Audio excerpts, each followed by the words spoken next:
Vous écoutez Bretagne 5, il est 8h16.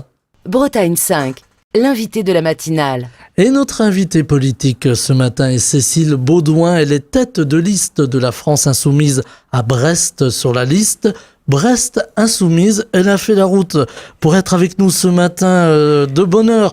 Je l'en remercie. Bonjour. Bonjour, merci beaucoup pour l'invitation.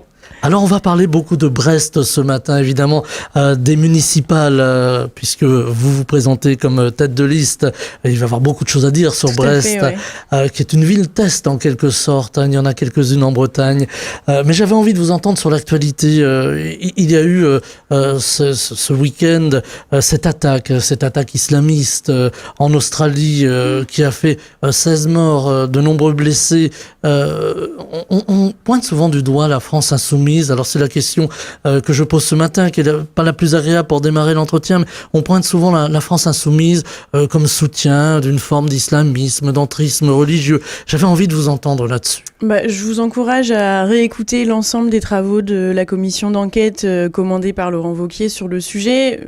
Avant, je tiens quand même à dire qu'on apporte notre plus entier soutien à toutes les victimes, à leurs proches, à leurs familles, parce que c'est un événement inacceptable et que nous, on n'a jamais soutenu ce genre d'action qui est du coup clairement antisémite et c'est vraiment pour nous qui sommes des combattants des droits humains quelque chose comme une blessure très profonde.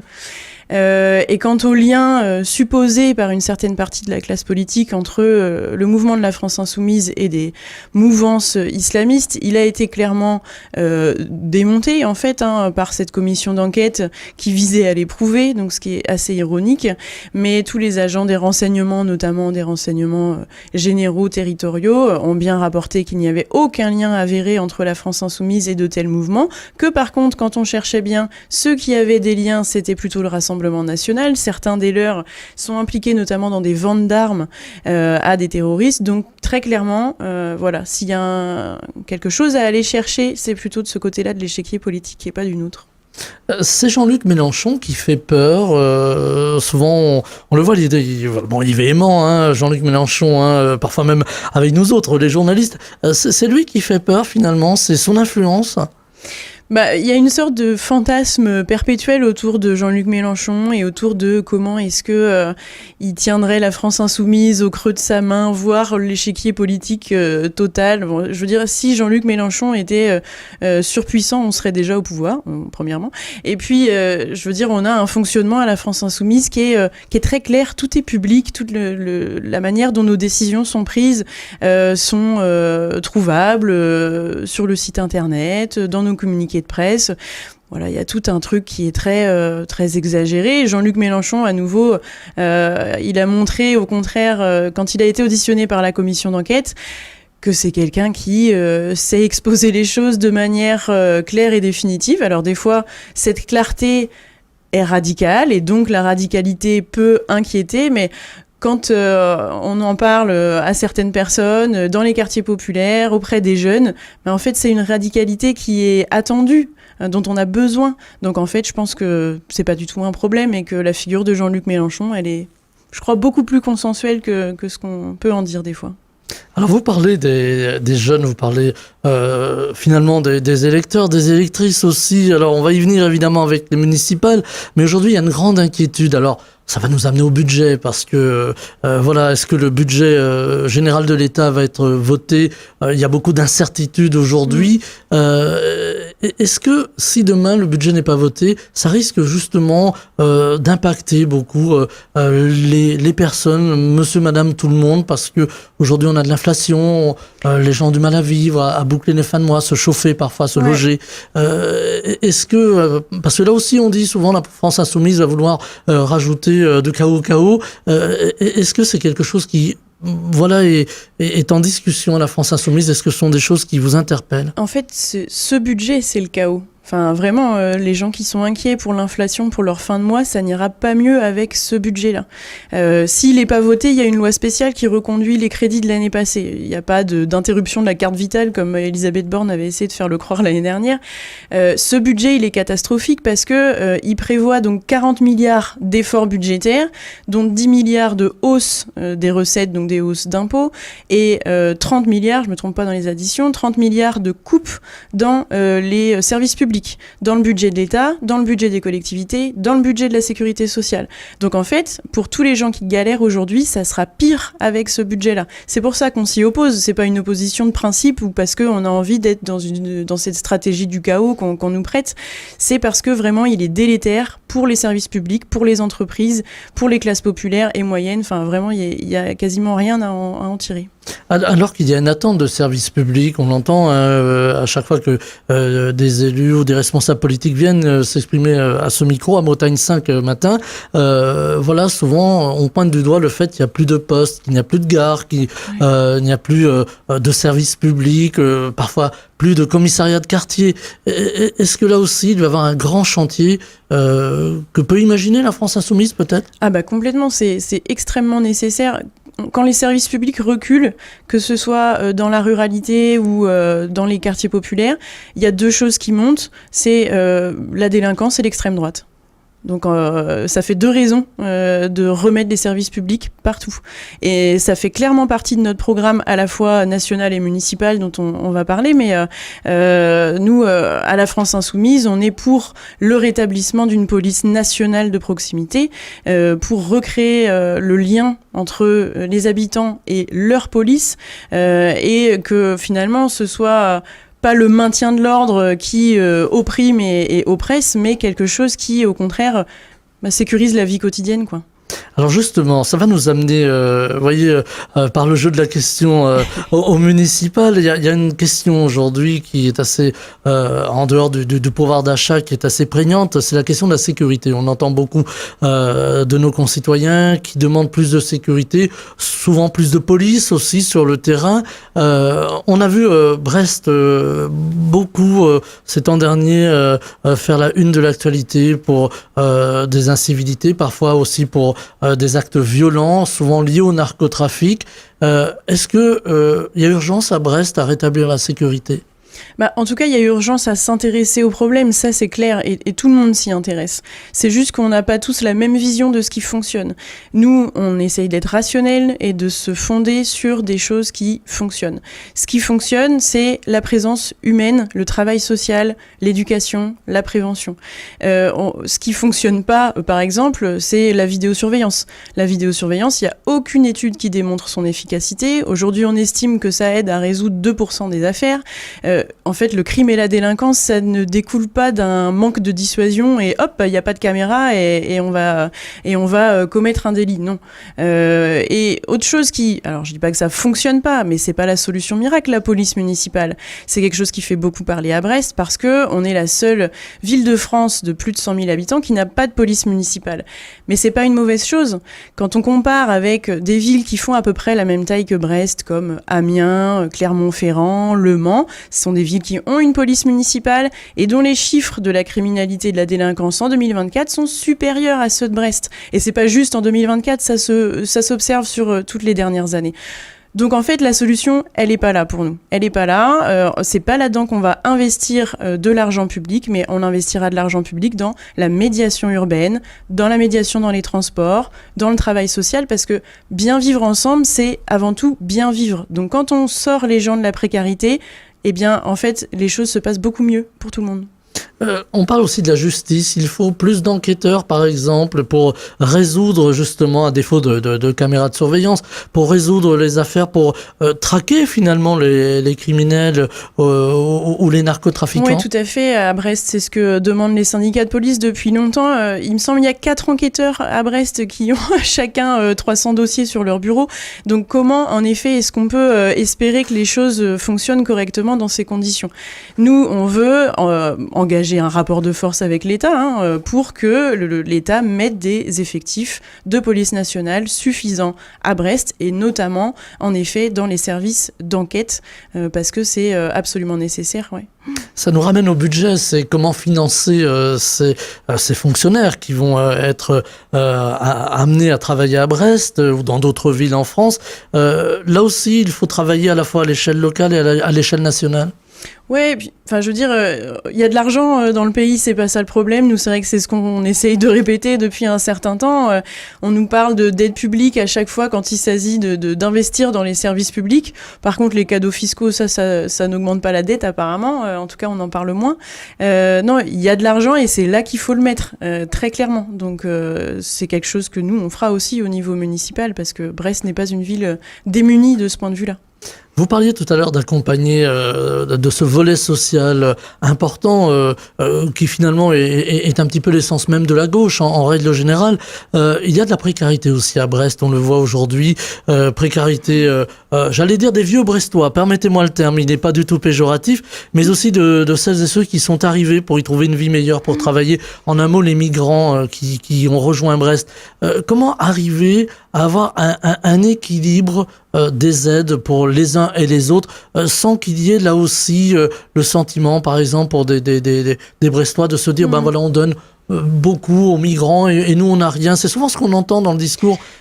C'est ce qu'on entend, mais je pense que c'est vraiment amplifié par rapport déjà à ce que pensent les gens en réalité, parce que les Brestoises et les Brestois sont des gens qui sont solidaires et des gens qui ont envie que leur ville, comme toujours, soit une ville d'accueil, soit une ville où toutes et tous sont bienvenus avec leurs histoires personnelles, et voilà, et on fera au mieux, parce qu'en fait finalement tout ça c'est une affaire de convergence des luttes. La précarité du logement, par exemple, que ce soit pour les étudiants, que ce soit pour les personnes plus âgées, que ce soit pour les nouveaux arrivants, c'est la même. Il faut construire du logement social, il faut construire des logements étudiants publics en lien avec le Crous, il faut aider à la rénovation thermique, parce qu'à Brest, on a beaucoup de propriétaires pauvres qui ont du mal en fait à arriver à ce niveau-là d'exigence écologique. Il y a d'anciens logements beaucoup à Brest. Oui, il y a quand même tout ça. Il y a aussi beaucoup de logements vides que nous, on veut remettre sur le marché en incitant les propriétaires à les louer moins cher ou à les vendre par une taxation progressive sur les logements vides comme sur les locaux commerciaux vides d'ailleurs. À Brest, un peu comme partout ailleurs, il y a une forme de désunion de la gauche. Alors, François Cuyandre a annoncé qu'il allait briguer un nouveau mandat. Est-ce que selon vous, c'est le mandat de trop ? C'est le 3e mandat de trop, à peu près. Bon, alors je vous laisse la responsabilité de vos propos, mais on va pouvoir en discuter. Est-ce que le bilan, selon vous, de ces mandats de François Cuyandre est plutôt un bilan positif ou au contraire, il est mitigé ? Il est clairement mitigé dans le sens où il y a des choses qu'on approuve, nous, d'ailleurs on vient d'en parler, par exemple le fait d'avoir refusé d'installer une police municipale malgré la pression de la droite et d'une certaine manière de la préfecture. Il y a d'autres choses qui sont en fait très ronronnantes. Il y a aussi chez les élus socialistes brestois une habitude de s'appuyer sur un tissu associatif et culturel très riche pour dire que voilà, tout va bien et c'est grâce à l'action de la mairie que les choses fonctionnent. Non, en réalité, les choses fonctionnent aussi parce qu'il y a beaucoup de gens de bonne volonté qui se donnent à 200% et qui font en sorte que ça roule. Il y a par ailleurs une opacité totale sur la manière dont sont prises certaines décisions. Il y a un problème de transparence démocratique vraiment très intense. Il y a des affaires judiciaires sur lesquelles je reviendrai pas ici, mais voilà, qui existent. Et c'est pour ça qu'il y a un besoin de renouvellement énorme. Il y a 3/4 des Brestois, dans un récent sondage, qui souhaitent que ce ne soit pas François Cuyandre le prochain maire. Bon, il s'est représenté, il a tout à fait le droit de le faire. Les électeurs, plutôt les adhérents socialistes, l'ont placé gagnant lors de la primaire du mois de novembre. C'est leur affaire, c'est pas la nôtre. Voilà, je pense qu'il y a un petit peu, c'est pas un combat entre la France insoumise et le Parti socialiste, c'est le renouveau ou la même chose que depuis 2001. Alors justement, est-ce qu'on peut imaginer une union de la gauche? Alors vous allez peut-être me dire que c'est compliqué, mais une union de la gauche à Brest qui fait un petit peu figure de ville-test. Parce qu'on voit aussi que la droite progresse un petit peu, qu'il y a là aussi un frémissement, un renouvellement possible. Alors c'est pas seulement le cas à Brest, mais là on va évidemment parler de Brest. Et on voit aussi le Rassemblement national qui propose une liste dont on dit que elle pourrait réunir aussi des suffrages. Ouais. Là aussi, il y a un danger s'il y a des unions de la gauche. Alors nous, je vais dire, on a 3 missions dans cette élection. Notre mission qu'on a dans toutes les élections, c'est de faire reculer le vote extrême droite. Donc là, en l'occurrence, de les empêcher d'entrer au conseil municipal, de les empêcher de faire 10%. Par là, donc du coup, de mobiliser les abstentionnistes, parce que c'est avec la participation populaire que on fait reculer l'extrême droite. Et la troisième mission, c'est de faire gagner la gauche. Et nous, on veut faire gagner la gauche à Brest. Et c'est pour ça que, par exemple, je le dis très clairement, si on arrive en tête au premier tour, on proposera une fusion à toutes les autres forces de gauche. Il n'y a aucun souci là-dessus. Je crois pas, dans l'autre sens, qu'ils soient prêts à le faire. Voilà, je parle notamment de François Culiande. C'est leur affaire, encore une fois. Et ils prendront leurs responsabilités si jamais ça arrive. Mais c'est pour ça que, voilà, si vous souhaitez que la gauche soit gagnante à Brest, il vaut mieux voter Brest Insoumise au premier tour, parce que nous, on cherchera à faire l'union au second tour, contrairement aux socialistes. Le Front républicain n'est pas mort, comme on l'a entendu ici et là, face au Rassemblement national, par exemple, ou à Reconquête? Non, je pense pas. Et ce que je ressens aussi, qui me fait vraiment plaisir sur les marchés, en porte-à-porte, c'est que les gens, au-delà des militants et des formations politiques, mais les gens ont une boussole morale encore très bien, très claire. Vraiment, il y a aussi un refus global du projet de société autoritaire, fascisant, excluant proposé par le Rassemblement national. Et ça, c'est très bien. Et c'est aussi pour ça que à toutes ces personnes, il faut leur proposer finalement un projet enthousiasmant, un projet qui soit une nouvelle Brest, parce qu'on vit dans un nouveau pays, on vit dans un nouveau monde, et il faut que qu'on soit à la hauteur et que on apporte aussi ce dont le nouveau monde a besoin. Alors des fois, il y a des inquiétudes qui vont bien au-delà de Brest, bien au-delà de la France. On a cette guerre en Ukraine qui dure toujours et encore, avec peut-être des espoirs de paix portés par les États-Unis en dehors de l'Europe, voilà, Donald Trump évidemment, et puis les menaces de Vladimir Poutine assez récurrentes. Il y a une base navale à Brest, base des sous-marins de la force de dissuasion évidemment, qui sont basés à l'île Longue et qui ont été survolés il y a quelque temps par des drones. Est-ce que ça fait partie aussi des inquiétudes quand on a une ville qui peut être une cible finalement? Je pense qu'il faut pas vivre comme ça, dans le sens où vivre avec la peur de la guerre, quelque part, c'est souvent tout mettre en œuvre pour la provoquer, parce que c'est être dans une stratégie de l'attention, et c'est ce qui se passe d'ailleurs dans certains domaines. Je crois pas que le plan de Donald Trump pour l'Ukraine soit vraiment un plan de paix. En tout cas, je pense pas que ce soit un plan satisfaisant pour les Ukrainiens. Je pense qu'il faut encore lutter diplomatiquement contre les volontés impérialistes et belliqueuses de la Russie. Il faut s'y opposer de manière claire, unie, parce que l'Europe, est inexistante là depuis quelques mois sur les négociations. C'est assez affligeant. Donc, il faut absolument que l'Europe et la France parmi les pays de l'Union reprennent la main dans les négociations aussi pour proposer un plan de paix vraiment satisfaisant et qui garantisse une paix durable d'ailleurs. Voilà, moi j'étais plus sur le ressenti des Brestois en fait, sur le fait de pouvoir être ciblé évidemment. C'est pas quelque chose dont les gens parlent, c'est assez étonnant. Et d'ailleurs, ce qui a fait l'actualité récemment, c'est que la campagne de distribution d'iode ne rencontrait pas beaucoup de succès. Donc voilà, les Brestoises et les Brestois ne sont pas inquiets. Ils ont confiance en l'avenir et c'est très bien. Alors justement, l'avenir d'une ville comme Brest, on en parle beaucoup de Brest. Avant, c'était une ville un petit peu au bout de la terre, ville à la pointe. À la pointe, voilà. Aujourd'hui, on a quand même une ville qui est dynamique, qui attire beaucoup de gens aujourd'hui disent Rennes, oui, mais alors Brest, peut-être quand même, c'est sympa. Est-ce que c'est ça justement l'avenir de Brest demain, c'est accueillir plus, accueillir mieux aussi? Oui, totalement. Et pour ça, il faut se donner les moyens. Ça veut dire qu'il faut, je parlais du logement tout à l'heure, il faut également mettre les moyens dans la santé. Nous, ce qu'on souhaiterait, c'est ouvrir des centres de santé municipaux municipaux, et puis mettre en place un vrai plan de lutte contre les addictions, parce que c'est lié à ce dont on parlait, les problèmes d'incivilité, de délinquance. À Brest, ils ont très très souvent lieu sur fond de consommation d'alcool ou de drogue. Et donc là, il y a un problème de santé publique auquel il faut répondre sans moralisation, mais sans complaisance non plus. Alors, on va parler d'un autre sujet. Alors, c'est pas directement Brest, mais aujourd'hui, il y a une crise agricole, elle est là. Brest est entouré, quand même, de beaucoup d'exploitations agricoles. Aujourd'hui, les agriculteurs souffrent, les agriculteurs disparaissent les uns après les autres. On a perdu nombre de fermes depuis les années 70. Ouais. Est-ce que, selon vous, le gouvernement n'entend pas les agriculteurs, n'entend pas, au-delà de la crise sanitaire que l'on traverse, n'entend pas les agriculteurs, n'entend pas leurs cris? Je pense que le gouvernement, surtout, manque de donner au pays et aux agriculteurs une direction politique claire sur une politique de souveraineté alimentaire. Parce que finalement, c'est vers ça qu'il faut aller, on le sait.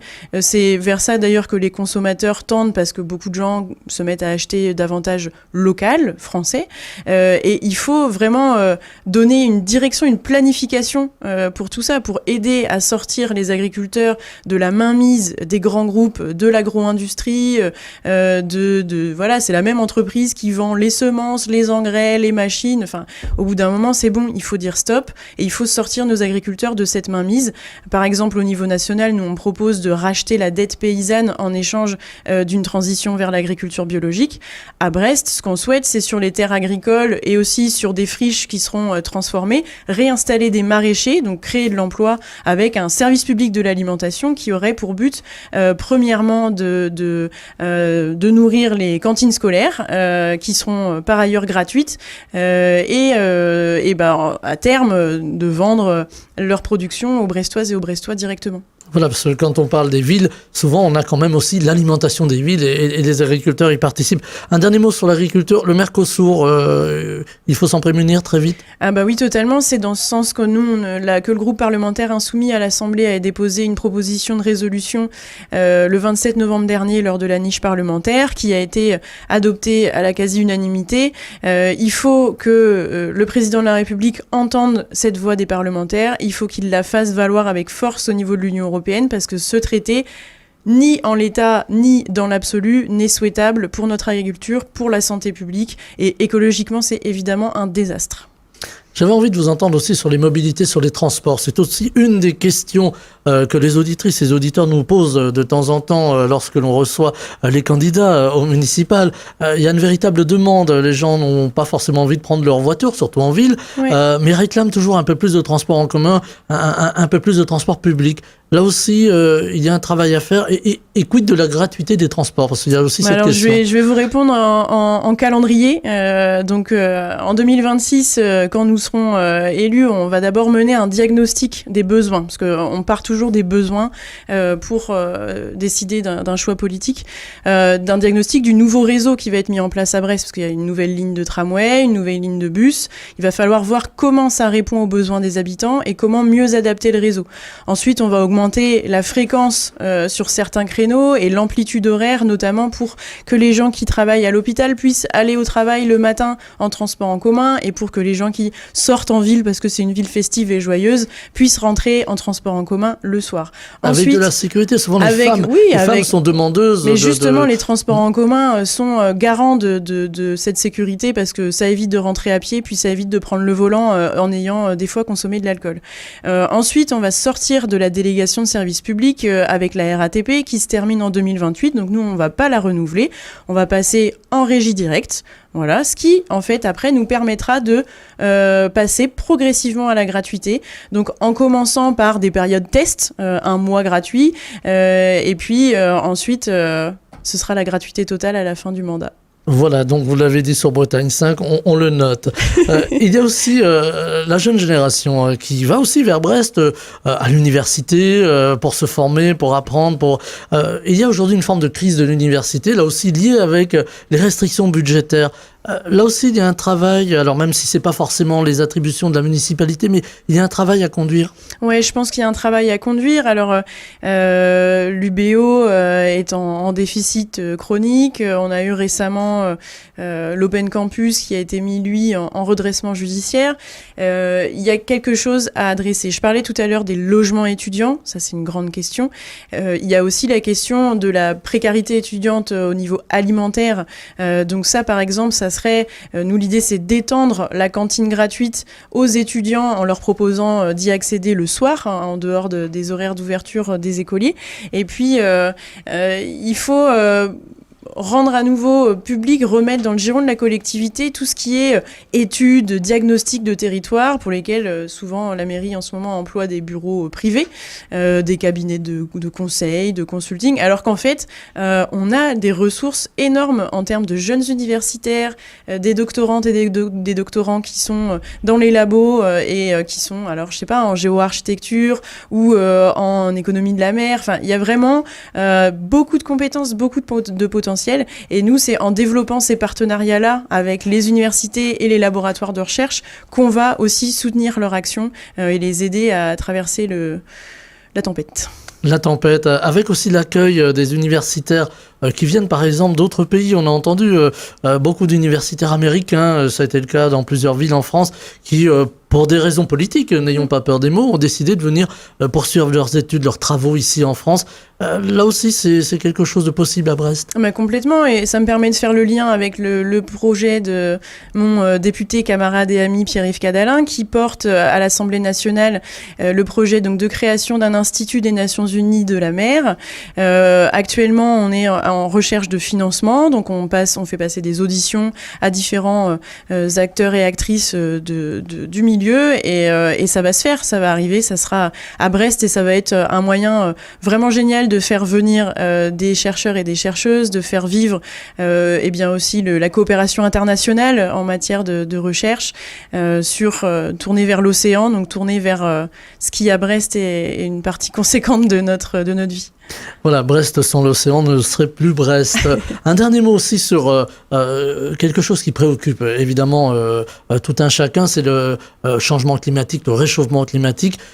Brest va aussi le vivre, ce changement climatique, alors par la ville, mais aussi par son trait de côte. En première ligne, tout à fait, oui. Donc là aussi, il faut être attentif, il faut prévoir, il faut anticiper. Il faut planifier, c'est le mot d'ordre, il faut planifier. On sait par les travaux scientifiques à peu près comment va se mesurer ce changement climatique en termes de montée des eaux, de justement trait de côte grignoté, d'augmentation des températures. Donc on sait qu'il faut créer des îlots de fraîcheur, il faut construire plus loin de la côte, hein. Il faut arrêter peut-être dans certaines communes, voilà, bon c'est plus compliqué aujourd'hui heureusement. Et puis il faut avancer sur les énergies renouvelables également. À Brest, on a un polder sur le port qui y est dévolu, et nous on aidera largement à le développer. Donc oui, il faut qu'on soit à la pointe sur ce sujet-là aussi. Cécile Baudouin, une dernière question très rapide, il nous reste une petite poignée de secondes. J'ai le sentiment en entendant vos propos, en le déroulé de votre programme, qu'on est un petit peu dans une forme d'interventionnisme public.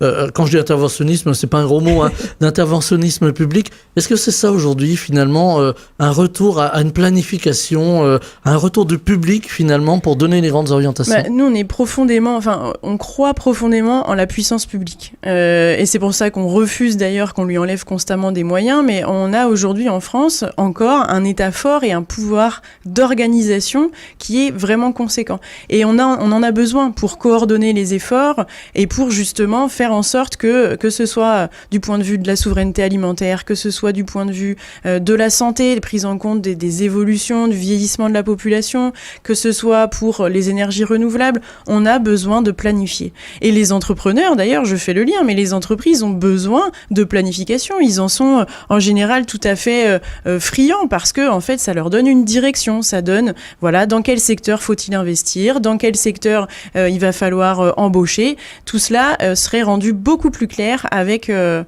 la France Insoumise aux manettes. Mais bon, ça, ce sera pour 2027. Cécile Baudouin, tête de liste de la France Insoumise à Brest, sur la liste Brest Insoumise, était avec nous ce matin. C'est le début de la campagne. Vous allez revenir au micro de la matinale. Il y Avec aura encore plaisir. beaucoup de choses à dire. Merci infiniment. Je vous souhaite une très belle journée. Merci beaucoup, bonne journée. Bretagne 5 matin. Stéphane Hamon.